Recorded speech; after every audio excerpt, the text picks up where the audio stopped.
Halldór sigur í Breiðholtinu í einhverjum bara ótrúlegasta leiknum maður voru vitnað í langa tíma. Hvað gerist inn í lokin? Hvernig sér þú þetta? Það er erfitt að lýsa þessu. Bara tvö rosalega góð lið, jöfn lið, mjög jöfn, mjög lítið á milli og bara Nick setti rosalega skot í lokin sem tryggði okkur þetta.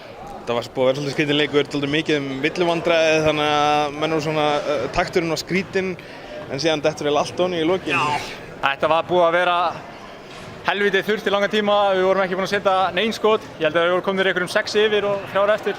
Þá fóru skotin að detta og við bara héldum áfram og svo endaði þetta bara svona.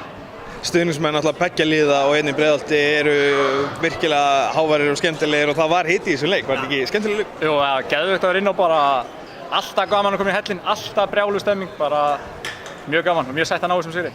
Gott að komast aftur á sigur braut eftir 1 tap hann í Stjörnunni. Já, nákvæmlega, við áttum mjög erfiðan leik hérna í síðustu viku.